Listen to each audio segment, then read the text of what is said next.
Okay, so I'm gonna do another reaction.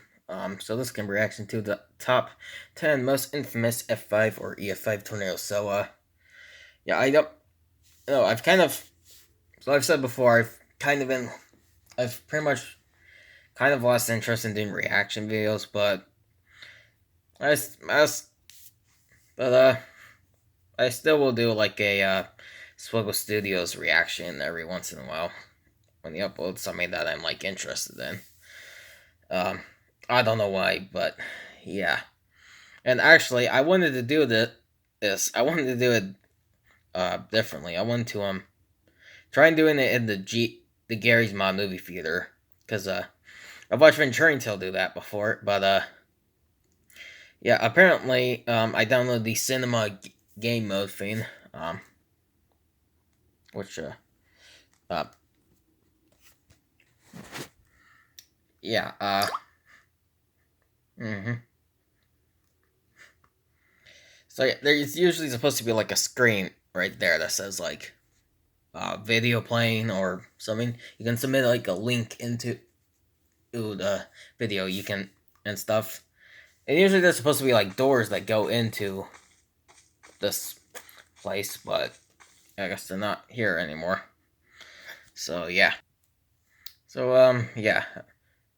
So I'm just gonna have to do it like this. So yeah. An F5/EF5 tornado is the highest rated tornado possible. Yeah. These tornadoes are deadly, they're devastating, and thankfully they're quite rare. But they do occur, and in the past 150 years, there have been over Okay, I thought that was 100 from like yeah. tornadoes that are believed to have had F5/EF5 strength. And today we're going to do a top 10 list on what I think are the most significant of these tornadoes. What do I Okay. mean by significance? Well, essentially I'm talking about the top 10 most famous tornadoes. Whether that's due to the amount of damage it caused, the amount of fatalities, iconic footage that was captured of the Yeah. tornado, perhaps the lore behind a specific tornado. What That are the men tornadoes walking. that have really captured the general public's fascination? That's what we're talking about today. Let's get into it. I really want to see a tornado in person, honestly. Which I know sounds bad, but I mean, I just really wish I could see one in person. Like, um, I don't know. But if I do see one, I hope that if I do see a tornado, I want it to be be pretty far away from me, and two, I want it to be hitting away from me. So, yeah. Who knows if I'll ever get that opportunity, but what I don't know. With We'll number just see what 10, the we're future starting holds. off with the April 27th, 2011 super outbreak, Yeah. specifically looking at the Hackleburg Phil Campbell EF5 tornado. The Mm-hmm. 2011 super outbreak remains the largest and costliest tornado outbreak on record, with over 260 confirmed tornadoes and 324 fatalities. On that day, there were 4 EF5 tornadoes. We haven't had I an got four EF5 of them. tornado since 2013, and there were Yeah. 4 on this day alone. A truly insane day for weather. The deadliest and most destructive of all these tornadoes was the EF5 that struck the communities of Hackleburg, Phil Campbell, Tanner, and Harvest in Alabama, and then Huntland in Tennessee. Overall, 72 lost their lives and over 145 were injured. Peak wind speeds were estimated to be in the 210 mile per hour range, and the event lasted for over 2.5 hours, traveling 132 miles. 132 miles is a very long Yeah. distance for a tornado. The EF5 damage mainly occurred in Hackleburg and Phil Campbell. Here's an example of the damage in Phil Campbell.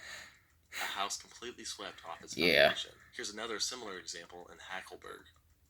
This EF5 makes the list because it's probably the most significant tornado of the 2011 super outbreak. Although you could make an argument for the EF4 that struck Tuscaloosa Yeah. and Birmingham. Quick honorable mention to the Rainsville, Alabama, and Smithville and Philadelphia, Mississippi EF5s from that same Yeah. day. Moving on to number 9 with the catastrophic tornado that occurred only 2 years later on May 30th, 2013. Yes, we're talking about the Newcastle Moore EF5 tornado that resulted in 24 fatalities They and say May 212 30th. that occurred only 2 years later on May 30th, 2013. I Yes, we're think you talking mean about the May Newcastle 20th. Moore EF5 tornado that resulted in 24 Huh. fatalities and 212 injuries. This tornado began northwest of Newcastle around 3 p.m. local time. It quickly strengthened, and within 5 minutes, the National Weather Service declared a tornado emergency for southern Oklahoma City. Tornado emergency is now coming. We do have a tornado emergency. This is a tornado emergency. This is higher than a tornado warning. I've seen a lot of hook echoes in my day, but none quite as well defined as the 2013 Moore EF5. Just take a look at this, and look at that debris ball. It would be terrifying seeing something like this on radar. Yeah. The tornado would then enter the suburbs of Moore, destroying around 1,200 homes and hundreds of businesses. The scale of the destruction can be clearly seen through the satellite imagery available on Google Earth. The tornado reached peak EF5 strength near eastern Moore, where it swept well-built homes completely off their foundations. This damage was likely caused by winds in the 210 mile/hour range. It would finally weaken shortly after exiting Moore in the Oklahoma City metropolitan area. This event has become well known through the large amounts of media coverage and footage, the most famous being Mike Morgan from KFOR. When you have a debris ball and hook echo that well defined, you're going to get quite a reaction from any TV meteorologist. And Mike Morgan definitely reacted accordingly. Tornado emergency for you folks in Moore. You need to grab whatever it is you need to grab, and you need to go underground. Bottom line, grab your kids, grab your loved ones, grab your friends, or just get out of the way. Overall, the event lasted 39 minutes, traveling 30 miles, which is quite a bit shorter than our last entry, the Hackleburg-Phil-Campbell EF5, but it occurred in such a densely populated area. Also worth noting, this is actually the most recent EF5 tornado. Yeah. We haven't had an EF5 tornado in over 10 years. Who knows when the next one's coming? As I joined the Marine So the past few years have been great for the channel. We've really grown quite a bit, and that's awesome. I'm very thankful for it. I'm thankful for all of you. But it's also kind of led to people searching me more and searching more about my personal life. And that's why I'm thankful for today's sponsor, Aura. Yeah. I don't know if you ever Googled yourself, but if you have, you might notice. Okay. For number 8, we're going way back to 1953, the May 11th Waco, Texas F5. Waco. This extremely powerful tornado destroyed over 600 homes and 400 commercial buildings, claiming 114 lives. This makes it the 11th deadliest tornado in U.S. history. And this was actually the most recent single tornado-related disaster to have over 100 fatalities until Joplin in 2011. On top of the fatalities, over 600 people were injured. Of course, there is no video of the event, but the photos show just how horrific and destructive this tornado was. The downtown portions of Waco were hit especially hard. I always hate it when there's no photos or videos of these tornadoes, because I always just want to know what the tornado looks like, pretty much. Like the Tri-State tornado, I want to know what it looked like, because people have very interesting descriptions of what it looked like. Including the R.T. Dennis building, where in that one building alone, 30 would lose their lives. Many of the downtown buildings were constructed poorly, leading to their collapse, burying people inside who were seeking shelter. Thankfully, the Alico building, which was a newer build, did not collapse. Some remnants from the tornado can still be seen to this day with the Dr. Pepper Museum. This brick building partially collapsed, but it was fixed up, and the newer bricks are the lighter color shown here. It is estimated that this tornado had wind speeds close to 261 miles per hour, making it the most powerful we've covered thus far. The Waco F5 is significant for a few reasons. First of all, it's one of the deadliest on record ever, a truly devastating event. But it also represents 1953 as a whole. 1953 was a terrible year for tornadoes. There was the Worcester F4 tornado and the Flint Beecher F5 tornado. All three of these tornadoes eventually probably the third worst year of for tornadoes and stuff. Next up, the 1991 Wichita Andover F5. On April 26, 1991, around 6 p.m., a tornado formed near the city of Hayesville, Kansas. It quickly intensified to an F3 level where it began to leave a path of destruction through the southern suburbs of Wichita. It then crossed the Kansas Turnpike and destroyed the Greenwich Heights subdivision, creating damage in line with F4 tornado strength. Growing in intensity, the tornado entered the McConnell Air Force Base, where it narrowly missed 10 B-1B bombers worth $280 million each. 2 of these bombers were equipped with nuclear warheads. The tornado destroyed several buildings within the Air Force Base before continuing. Good thing they missed those. As it approached Andover, the tornado completely swept well-built houses off their foundations, on par with F5 level damage. At the same time, the tornado sirens in the city failed to activate. Thankfully, police officers quickly entered the Golden Spur Mobile Home Park, informing the residents to seek shelter. This action saved dozens, maybe hundreds of lives, as just 10 minutes later, the trailer park took a direct hit. In the end, there were 17 fatalities and 22 injuries. The 1991 Andover tornado is definitely one of the most... They really need to start making tornado shelters for mobile homes and trailer homes and stuff like that. Because, most deaths, the vast majority of deaths from in homes are usually from, mobile homes. They need to make, they need to actually start making storm shelters for trailer parks. And for, mobile homes, basically. Yeah. More well-known F5s. One reason why the tornado has become so iconic is due to it occurring around the same time camcorders became more affordable and abundant in the general population. Most people around that time had video cameras, so for that reason, there's a ton of footage of the tornado, including the famous Duke Evans footage, and what might be one of the most famous pieces of tornado footage ever, the McConnell Air Force Base footage. Yeah.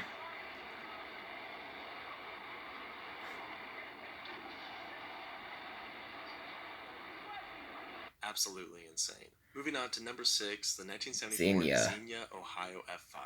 So this specific F5 tornado was part of a huge tornado super outbreak that occurred on April 3rd and 4th of 1974. Overall, there were 148 confirmed tornadoes, resulting in 319 fatalities and $5.3 billion worth of damage adjusted for inflation in 2024. Of the almost 150 tornadoes, 7 of them were F5s. Remember what I said earlier, that there hasn't been an EF5 since 2013 and more? Well, this super outbreak had 7. Arguably the most significant of the F5 tornadoes was the one that hit Xenia, Ohio on April 3rd, resulting in 36 fatalities and over 900 injuries. This tornado lasted for 39 minutes, traveling about 30 miles. We do surprisingly have footage of this tornado. 16-year-old Xenia resident Bruce Boyd captured the multiple vortices of the tornado using his Super 8 8mm camera. Audio was also recorded. Next month it'll be the 50-year anniversary of the Since the video 74 is silent, outbreak. The recorded audio by Broke Shoulder is often paired together with the video from Boyd. Good golly.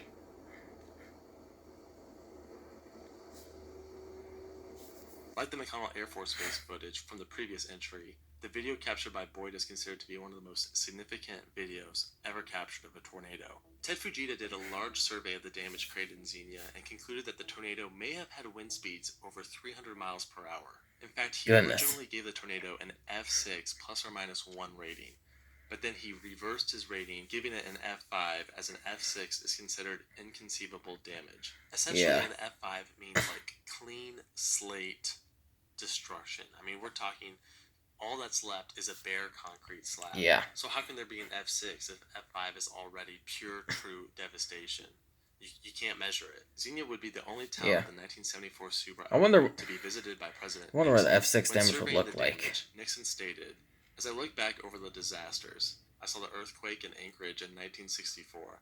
I saw the hurricanes, Hurricane Camille in 1969 down in Mississippi, and I saw Hurricane Agnes in White's Barn, Pennsylvania, and it is hard to tell the difference among them all.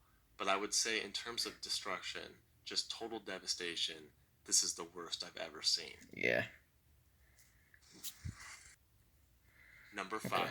The May 27th, 1997 Gerald, Texas F5. This enigmatic tornado formed around 3:40 p.m. just east of Gerald, Texas, parallel to Interstate 35. The weather system that formed the Gerald tornado was unique compared to typical tornadoes. For one, the tornado actually traveled the opposite direction of the vast majority of tornadoes, traveling northeast to southwest rather than the typical southwest to northeast.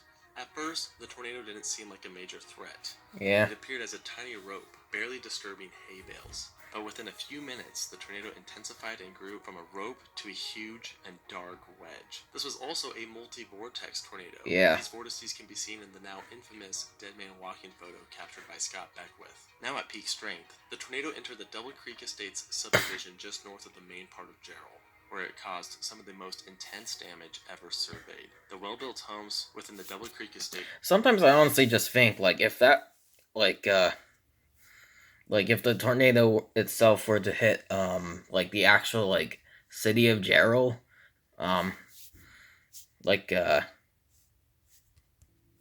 like right here and like probably right here. Like if it started doing its little like going like super slow moving, which is possibly what caused the terrible destruction. I honestly just imagine what would have happened if that were to happen to like if it hit the like actual city of Gerald. Gates were completely destroyed and cleaned Wouldn't be fun. foundations. Clearly F5 level damage. Within this subdivision, 27 would lose their lives. Some believe the Gerald F5 tornado had wind speeds over 300 miles per hour, making it one of the strongest, most powerful tornadoes ever recorded. Others believe it wasn't the strong wind speeds that created the strong damage, but the slow-moving nature of the tornado. Yeah. Essentially just sat on top of the subdivision. The Gerald F5 tornado has really managed to capture the fascination of tornado enthusiasts. The fact that it started off as like a small little rope tornado that grew into this huge wedge monster. And it also happened just a year after Twister was released in 1966. Oh dang. So that was still on the minds of many. All in all, a unique yet very tragic EF5. The number 4 tornado on this list. I honestly wonder if there's like any videos that actually show the dead man and walking. I mean, there is one from what I've seen uploaded by Angel Escobalos Jr. Yeah, he very much has been like piecing together all like the different Jero videos. Because there really aren't that many full length videos of the Jero tornado, so it's mostly just like little snip. He's mostly just like adding little like snippet. It's it's mostly just a bunch of little snippets from like the videos themselves because the documentary featured them and stuff.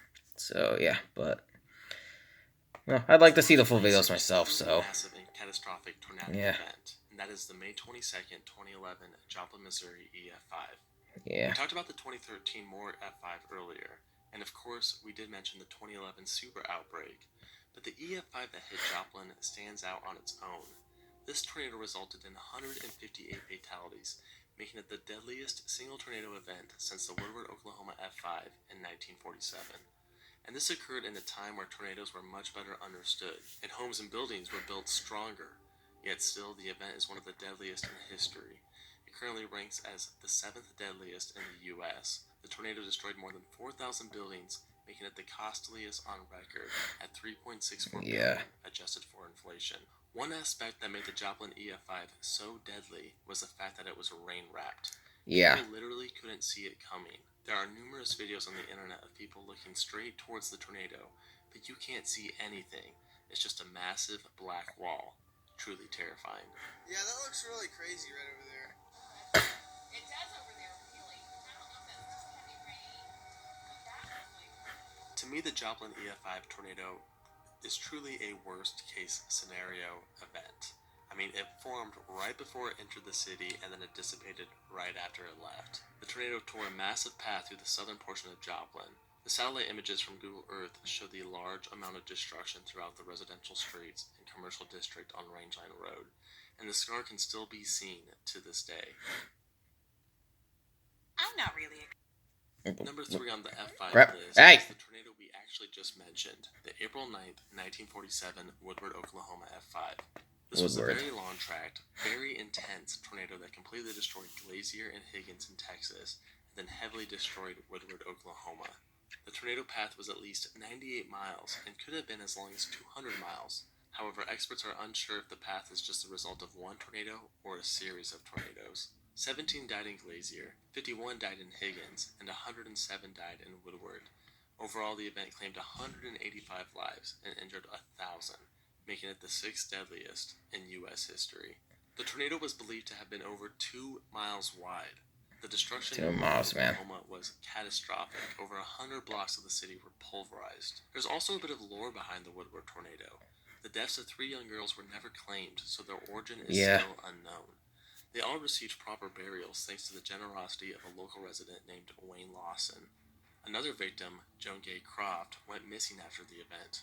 According to eyewitnesses, she had an injured leg and was receiving care at a local hospital.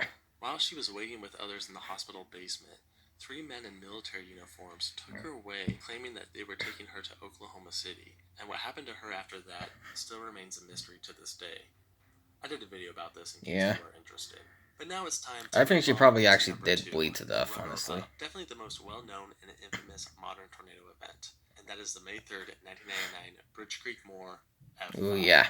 To this Bridge day, Creek this is Moore. believed to be the most powerful tornado ever recorded, with estimated wind speeds between 300 and 320 miles per hour. Yeah. Hurricanes are massive, obviously, but in terms of power per square meter, this may be the most powerful weather event in recorded history. Yeah, this thing was wild. Truly a monster.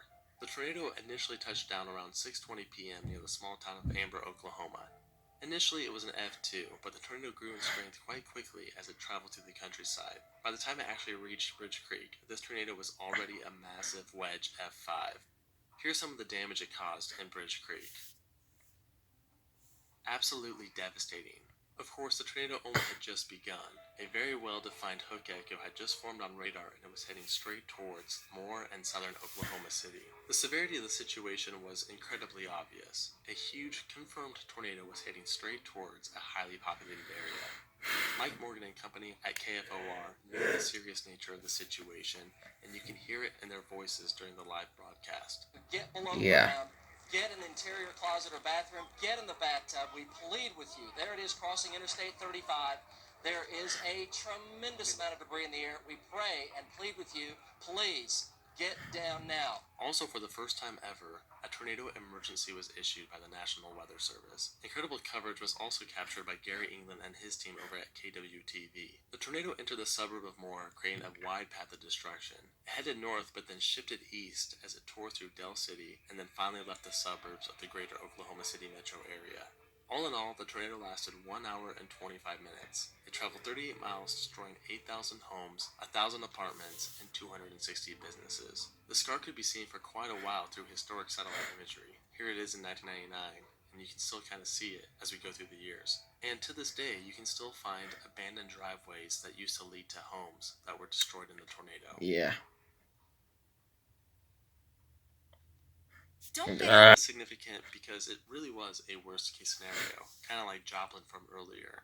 Many had feared that something like this would happen towards Oklahoma City, and on May 3rd, 1999, it did. The footage from KFOR, especially the scene with the horizontal vortices where Mike Morgan is left speechless, is still one of the most insane and heartbreaking pieces of tornado footage in existence. You possibly We can. pray. That's an F. Look at the Yeah. look at the horizontal vortex. Goodness. That is an F4 to an F5. Just go get safe.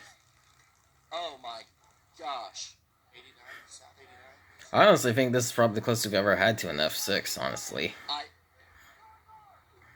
Finally, we have reached number 1, the worst and potentially most powerful tornado Yeah. ever documented. In 1925, Alright, sorry about that. Alright. this tornado holds many records. First off, Yep. it lasted 7 hours. 7 hours, and it traveled 7 hours, man. 219 miles from Missouri to Indiana, making it the longest tracked tornado ever documented. And it's also the deadliest in U.S. history, with 695 fatalities and over 2,000 injuries. Some of the hardest hit communities were Murfreesboro, Illinois, where 200 died, DeSoto, Illinois, where 60 died, West Frankfort, Illinois, where 102 died, Griffin, Indiana, where 44 died, and Princeton, Indiana, where 38 died. The tornado was likely rain-wrapped. Witnesses claimed they couldn't Yeah. see the actual funnel. To them, it just appeared as a dark cloud on the ground, destroying everything in its path. Very similar to Joplin and the Woodward tornado that we talked about earlier. There were other witnesses who say they saw 2 funnels circulating around each other, confirming that it did indeed have multiple vortices. Of course, it's always difficult to confirm a tornado Fujita rating prior to the 1970s, but there were reports of homes being wiped off their foundations, and even railroad tracks being torn up from the ground. With these reports, experts like Thomas Grazoulis and Ted Fujita himself have retroactively given this tornado F5 status. This event almost has a mythical aspect to it.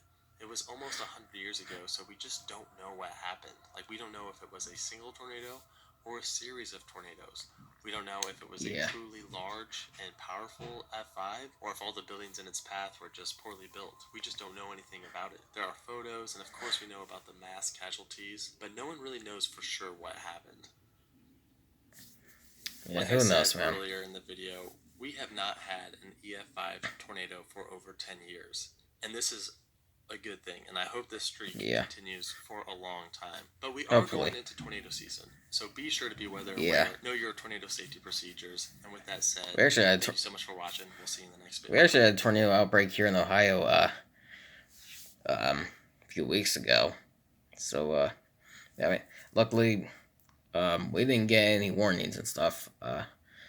So, I just hate, like, in anticipation of, like, waiting for, like, a tornado warning to happen. It's just like, they just issued the flipping warning, already, before I lose my mind. So I can stop flipping, getting anticipated and stuff. I don't know. It just... Yeah. But, anyways, that's gonna be it for this reaction. Hope you all enjoyed the link to the... If you want to check out the original video, the link will be in the description. And I'll see you guys in the next video.